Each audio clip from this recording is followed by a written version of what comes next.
Ku izina ry'Imana Data na Mwana na Roho Mutagatifu, amina. Gira amahoro ya Kristo muvandimwe. Uyu munsi w'isengesho rero tugiye gusenga dukomeje kwifashisha Zaburi y'119. Nakubwiye ko ari Zaburi ndende. Twagiye rero tuyisengeramo tubifashe ibice ariko kandi bitatubujije gukomeza kuzirikana ko ari isengesho. Uyu munsi rero tugiye gusabira isi yose. Isi iri mu makimbirane, mu midugararo, intambara hirya no hino, ariko kandi bigahura n'ibyahanuwe. Bikira Mariya yarabivuze ikibeho, na Yesu yaratubitubwiye ubwo twasengaga, aravuga ngo nta bihe byiza bizongera kubaho kuko ibihe bizajya bisimburanwa n'ibindi bihe bibi. Tugiye gusabira isi rero, ko Bikira Mariya yavuze ati musabire isi kuko igiye kugwa mu rwobo. Bavandimwe, murabibona ko intambara zimeze nabi, ndetse bikagenda bishyira intambara ya gatatu y'isi yose. Ubwo rero no gukomeza gusenga uko byamera kose, burya nta ntambara itagira abayigwamo, kandi abayigwamo bose siko baba ari abanyabyaha. Reka mvuge ni siko bose bibaba kuko ari bakabitera, habamo inzirakarengane nyinshi. Muri iri sengesho rero ry'uyu munsi tugiye gusabira inzirakarengane ziri kugwa mu ntambara hirya no hino ku isi, cyane cyane intambara turi kumva ku mbuga nkoranyambaga, ku maradiyo yose. Nimureke rero dusenge. Bavandimwe, iyi ntambara iragana ku isi yose, ndetse n'ingaruka zayo zizagera ku isi yose. Ni nako Yezu yambwiye ati isi yose niyitegure ko izahura n'akaga gatewe n'ibingibi. Burya iyo umuturanyi wawe yahishije urugo, nuvuga ngo haba hari igihombo kibaye. Niba yajyaga gutiza intebe, ya ntebe ikaba yahiye, ni ukuvuga ngo ntabwo azongera kugutiza. Kuba rero umuturanyi yaba atari mu mahoro, nawe ntiwakabaye wumva ntacyo bitwaye, ahubwo wakabaye wumva ko nawe nta mahoro ufite. Kandi Yesu yaratubwiye ati mwishimane n'abishimye, mubabarane n'abababaye. Niba rero tugomba kubabarana n'abababaye, nimureke dufate aka kanya maze dusabire isi yose. Gira amahoro ya Kristo rero muvandimwe wanjye nkunda. Ntagende umumararongo Marie Louise, dufatanye gusabira isi kuko izatabarwa n'amasengesho yacu.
Uhoraho, uri umunyabutungane, ukaba intarenganya mu bucarubanza bwawe.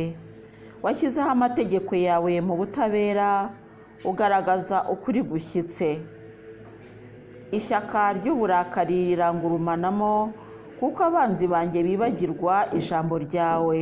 Ijambo ryawe rizira ihinyu, kandi umugaragu wawe ararikunda.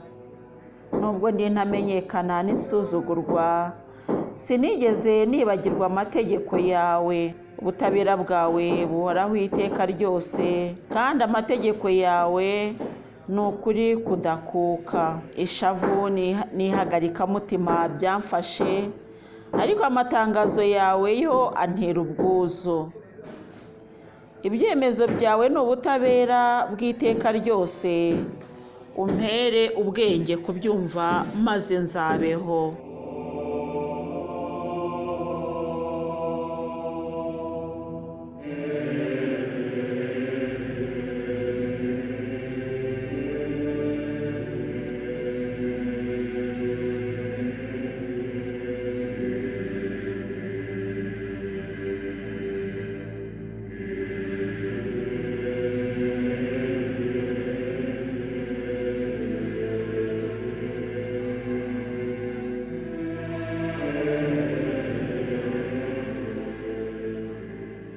Uhoraho ndagutabaza n'umutima wanjye wose usubize.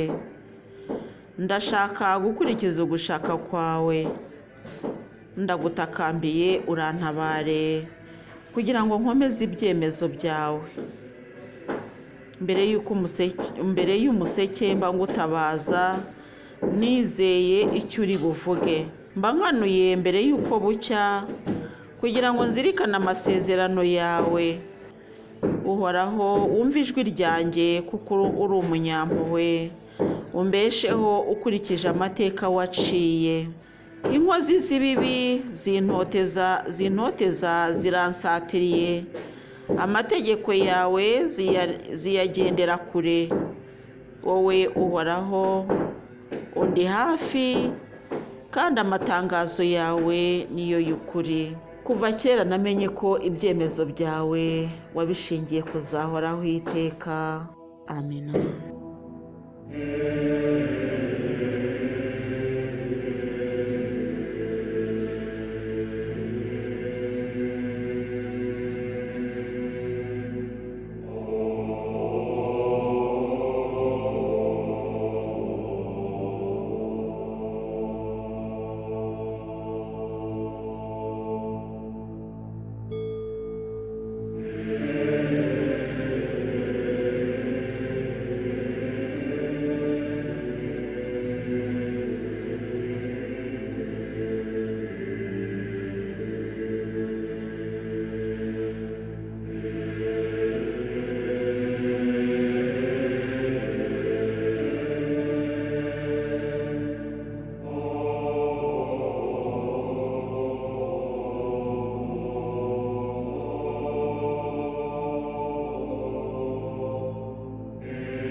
Uhoraho kuva kera namenye ko ibyemezo byawe wabishingiye kuzahoraho iteka.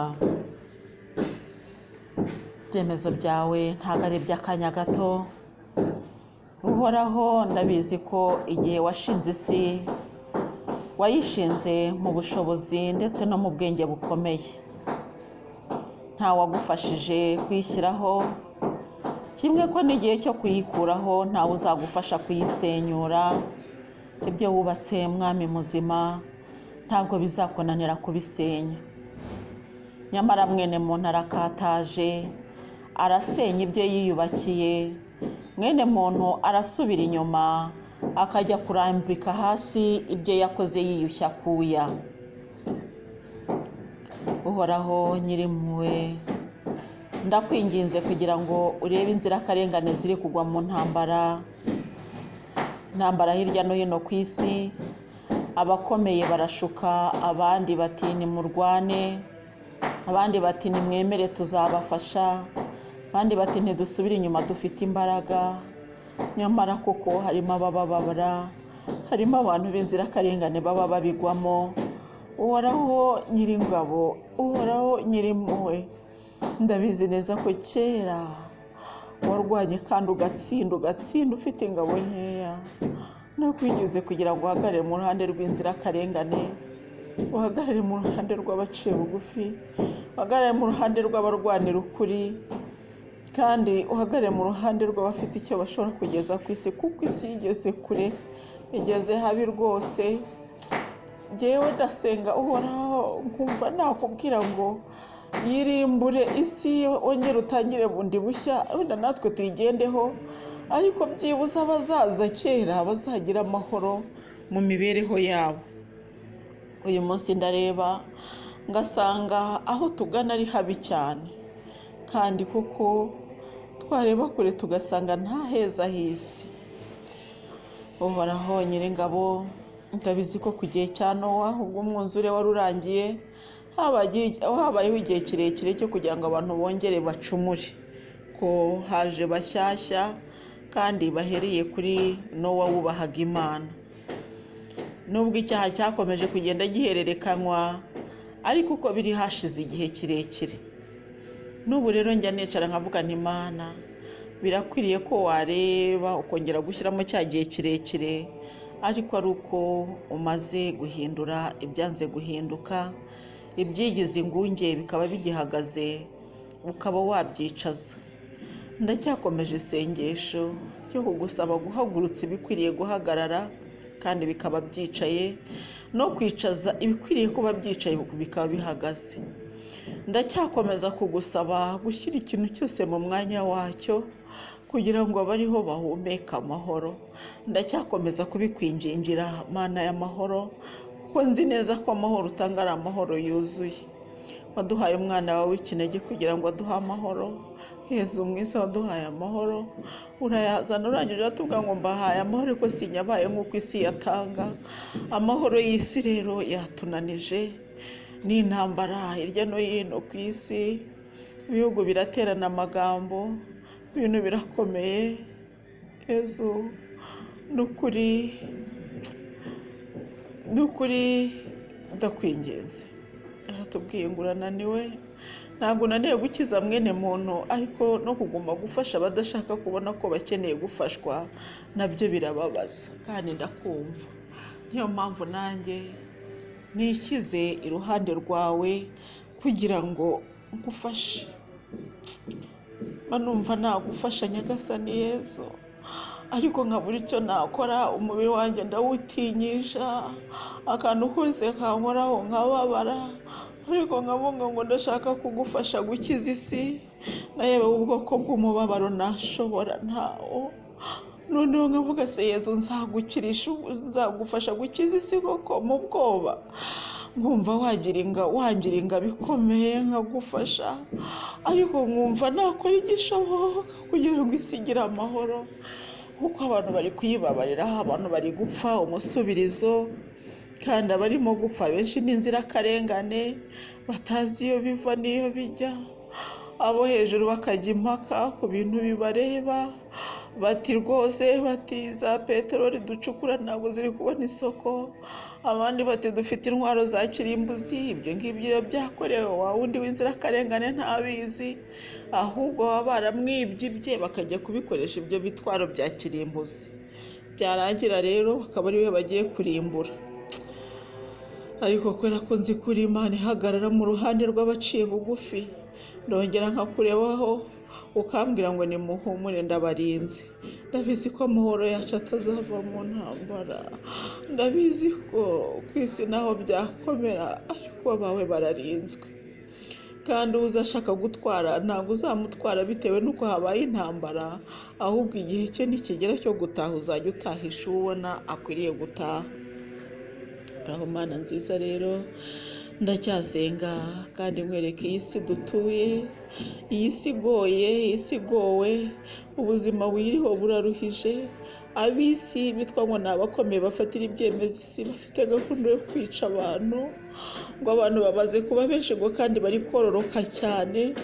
Ubwo bakicara bakora amanama yo kureba uburyo bagabanya imbyaro, bakongera impfu bakagabanya imbyaro, bakareba uburyo bakongera ibimenyetso kugira ngo cya kimenyetso kibishye nikimanuka kizasanga abantu biteguye kucyakira. Mbese uhoraho we, iyi si ntabwo ari iyo guturwa, iragoye, iraruhije, irabishye, ariko twiringiye ubutabazi bwawe, twiringiye ijambo ryawe. Wowe Mana igira ubuntu kandi ukaba uri Imana itabeshya. Rero ndasenze mu izina rya Yezu Kristo, ndongeye gusenga ndinginga ijuru ryose kugira ngo rigire icyo rikora, maze isi ye kubama bitewe n'ibihugu biri kurwana, ahubwo amahoro aboneke, habeho ko abantu bumvikana ndetse bagasinya amasezerano y'amahoro. Icyo nicyo twifuza, ariko naho twakifuza ntabwo twagitegeka, byaterwa n'ubushake bwawe Nyagasani Yezu. We wacunguye isi ukayicunguza amaraso yawe, ntabwo tukurusha imbabazi n'ububasha n'ubutware kuri iyi si. Niyo mpamvu byose mbishyize mu biganza byawe, kandi nzi neza kunyumva. Nyumva Nyagasani Yezu, maze wumve icyo ngusabana umutima utaryarya.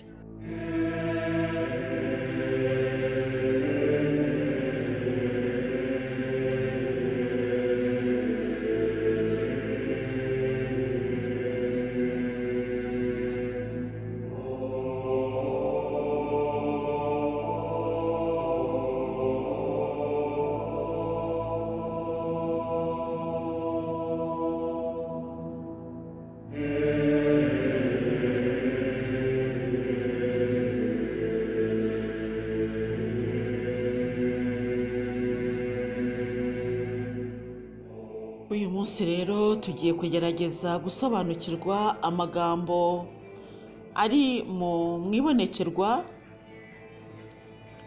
igihe Bikira Mariya yabonekeraga Nataliya, hari ku itariki ya 29 z'ukwa 10 1983. Ubutumwa buri mu Gifaransa ariko ndagerageza kureba uko nabushyira mu Kinyarwanda giciriritse. Icy'ingenzi nuko ubutumwa bwumvikana, ibindi rero Yezu azajya dushoboza ko yambwiye ngo ubu butumwa mbusomere abantu abagenzi bagana mu ijuru, cyane cyane abari mu nyigisho z'Ikinyarwanda. Ku itariki ya 29 z'ukwezi kwa 10 Bikira Mariya yaje ahamagarira abantu kwisubiraho bidatinze. Appel à la conversion urgente, kwisubiraho bidatinze byihuse mbese. Nataliya avuga ko Bikira Mariya yamubwiye aya magambo. Ni ukuvuga ngo Bikira Mariya abonekera Nataliya, yamubonekeye ababaye. Noneho Nataliya ubwo ari kubwira Bikira Mariya ati, ikikubabaje nuko hari igihe kizagera tukifuza. Ubwo ni ukuvuga ngo Bikira Mariya arabitubwiye ariko ntitwumvise. Ubwo Bikira Mariya ari kuganira na Nataliya akamubwira ati, ibi birambabaza. Noneho Nataliya ari gusubiramo, ariko asubiramo kugira ngo natwe tubyumve. Ngo ikikubabaje ngo nuko ari umunsi uzaza tukifuza gukurikira ibyo mwatubwiye,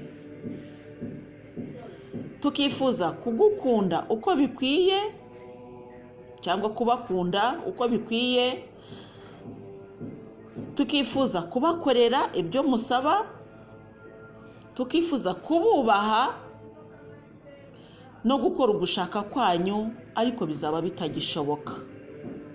Kuvuga ngo icyo gihe kizabaho ko tuzumva dukwiriye kubaha Imana ariko bitagishoboka. Igihe kizaza aho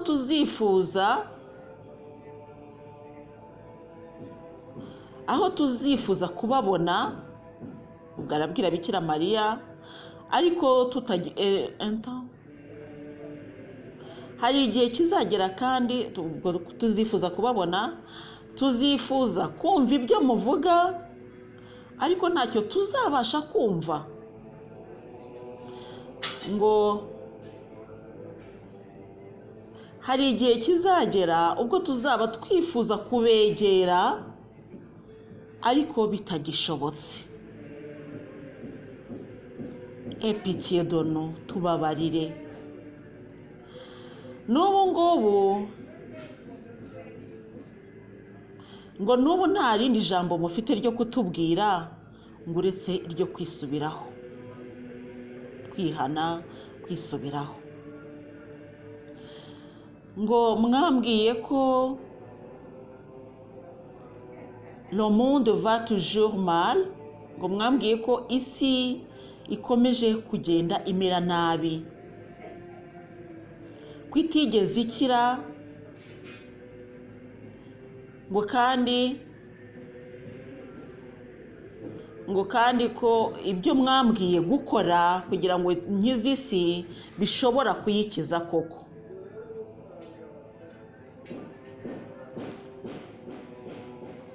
Ngo mwambwiye ko tuzakira cyangwa tuzatabarwa nidukora ugushaka kwanyu. Ngo ntimuhwema kudusabira igihe n'imburagihe,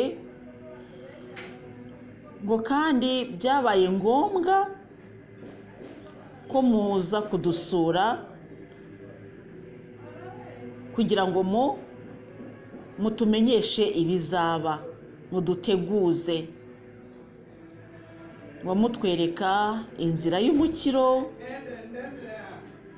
inzira izatuvana mu mwijima w'icyaha, kandi iyo nzira ikazatuvana mu rwobo twacukuriwe. uwo munsi Nataliya yahawe kandi ibimenyetso cyangwa se uburyo yajya asenga, yasobanukiwe uburyo yajya asenga. Anabisobanura nyine abantu birumvikana, aravuga ngo il faut méditer et réciter le rosaire chaque jour, ngo tugomba kujya dusenga. Mbese birakwiye ko abantu basenga kandi banazirikana rozari buri munsi, rozari ya buri munsi. Kandi nyina wa Jambo aravuga ngo hejuru y'ibyo ngibyo hakajyaho ibikorwa byo gukiranuka, hakajyaho no kuvuga ngo ugasenga ariko ukakora n'ibikorwa by'urukundo, charité. Tukabona umwanya wo gusenga, la disponibilité et l'humilité, no guca bugufi. La prière est une importance primordiale, no kuvuga ngo isengesho niryo ryangombwa. Mbese mbere ya byose isengesho, hanyuma ibikorwa byo gukiranuka nabyo bikazaho.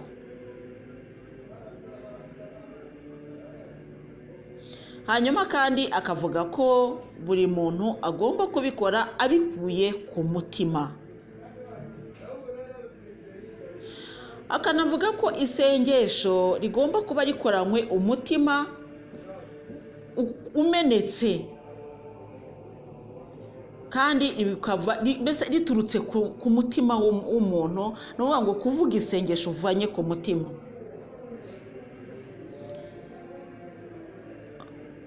Hanyuma rero akavuga yuko isengesho rivuye ku mutima rigomba kubanza kumenagura, ni nko kujanjagura umutima, hanyuma rikabona kuza gusohoka ku munwa. No kuvuga ngo isengesho rikoranywe umutima, no kuvuga ngo tugomba gusenga ariko tugasenga bivuye hehe? Ku mutima.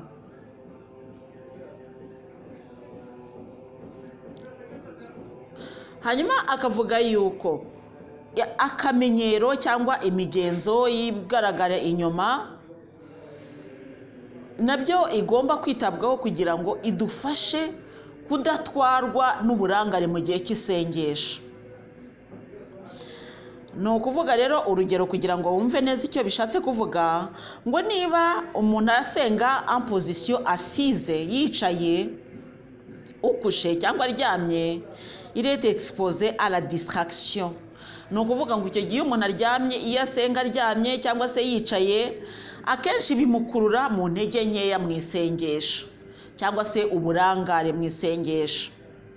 Bikira Mariya rero akavuga ngo la Vierge dit que même les personnes malades et infirmes qui ne peuvent pas rester longtemps à genoux, abantu rero bafite impamvu zatuma badashobora gupfukama cyangwa se gupfukama umwanya muremure, bagomba ariko no gushaka uburyo bumva ko umubiri bari kuwubabaza kugira ngo begukire isengesho.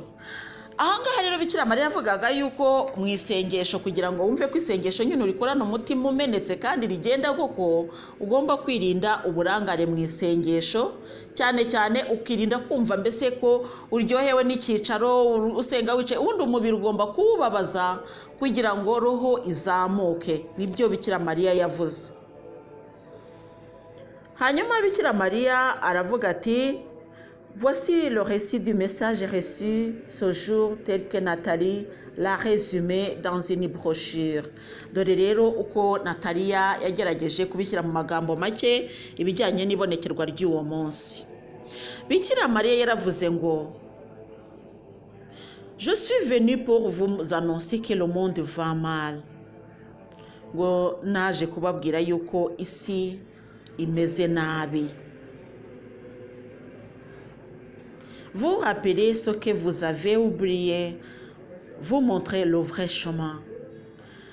Kubabwira yuko kubibutsa ibyo mwibagiwe kandi no kubereka inzira ikwiriye.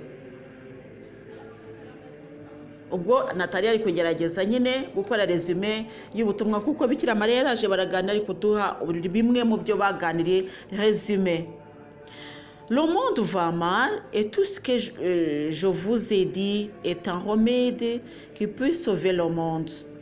isi imeze nabi kandi ibyo nababwiye byose ni nk'umuti ushobora gukiza isi. Byatubwiye n'iki? Gusenga, kwibabaza, kuhongerera ibya, mbese ibyo ngibyo gukurikira inzira y'ukuri ni umuti wo gukiza isi. Ariko sinzi niba twarabikoze. Ngo combien de fois récitez-vous le Notre Père par jour? Et la partie qui dit pardonnez-nous nos offenses comme nous pardonnons aussi à ceux qui nous ont offensés. Ngo ni inshuro zingahe muvuga dawe uri mu ijuru ku munsi? Muvandimwe, iki ni ikibazo. Dawe uri mu ijuru yivuga inshuro zingahe ku munsi? Ndetse na hari havuga ngo tubabarire ibicumuro byacu nk'uko natwe tubabarira abaducumuyeho. Ubivuga kangahe ku munsi?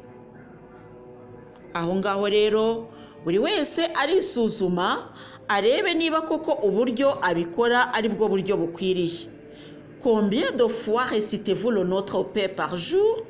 Uyivuga kangahe? Kandi wibuke ko n'igihe uyivuze ako gace kavuga ngo tubabarira ibicumuro byacu nk'uko natwe tubabarira abaducumuye, utajya ugasiga. Seriez-vous capable de pardonner à ceux qui vous ont offensé? Ese koko mubabarira ababacumuyeho? Pourquoi désires-tu être pardonné alors que tu ne pardonnes pas à ton prochain? Kubera iki wifuza ko wababarirwa kandi wowe utababarira mugenzi wawe? Iki ni ikibazo gikomeye. Duhora tuvuga tubabarira ibicumuro byacu nk'uko natwe tubabarira abaducumuyeho, tubabarira ibicumuro byacu. Kuki ushaka kubabarirwa kandi wowe utababarira? Ayez la volonté du cœur et tout vous sera possible. Nimugira ubushake n'ibindi byose muzabigeraho. Bavandimwe, nimugira ubushake nibwo bubuze, ibindi byose muzabibona. Ni ukuvuga ngo ibindi byose muzabihabwaho umugereka. Ngo uburangare bwanyu butuma hari ibintu byinshi muhomba. Ngo ne cherchez pas à voir avec les yeux du corps, mais plutôt avec les yeux du cœur. Ngo nimugashake kurebesha amaso y'umubiri, ahubwo nimurebesha amaso ya roho. Il sera réclamé beaucoup aux yeux qui ont beaucoup vu et aux oreilles qui ont beaucoup entendu.